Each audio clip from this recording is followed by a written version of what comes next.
पिता के सामने उसके दोनों बेटे पिता की प्रॉपर्टी के लिए लड़ने लगे। देखते ही देखते झगड़ा बड़ा होता चला गया।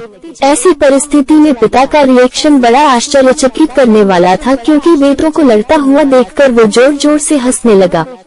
दोनों बेटों का ध्यान जब अपने पिता पर गया तो उन्हें लगा शायद सब में से उनका बाप पागल हो गया है।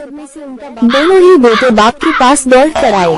बेटों ने अपने बाप से पूछा कि वह क्यों बेवजह हंस रहे। उनके सामने उनके दोनों बेटे आपस में झगड़ा करते देखकर भी वह कैसे सकते हैं।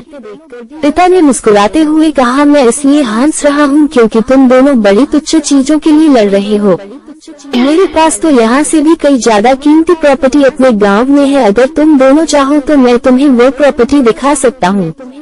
दोनों बेटों की आंखों में चमक आ गई। उन्होंने कहा वो जरूर देखना चाहेंगे।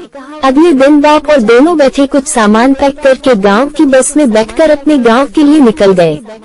गांव में पिता अपने दोनों बेटों को एक आलीशान हवेली की तरफ लेकर जाने लगा। वह जैसे जैसे उस हवेली के करीब पहुंचते गए तो उन्हें हवेली का असली रूप नजर आने लगा, जो अब खंडहर में तब्दील हो चुकी थी। हवेली के पास पहुंचकर बाप हवेली के बाहर बैठकर फूट फूट कर रोने लगा। अब बाप को इस तरह रोता देखकर बेटों ने उससे चुप कराने की कोशिश की और पूछा कि वह क्यों रो रहे हैं।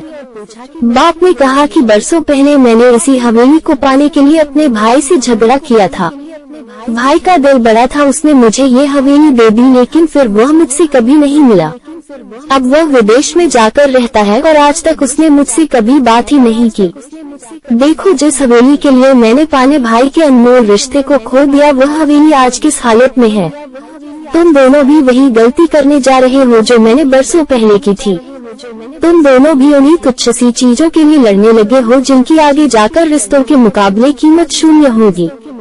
तो पिता की प्रॉपर्टी के लिए कभी झगड़ा नहीं करना चाहिए। दोनों का झगड़ा शांत हो गया और दोनों बहुत प्यार से रहने लगे। ये कहानी कैसी लगी हमें कमेंट करके अवश्य बताएं। अगर आप चैनल पर नए आए हैं तो चैनल को सब्सक्राइब करें, वीडियो को लाइक करें। वीडियो देखने के लिए आपका धन्यवाद।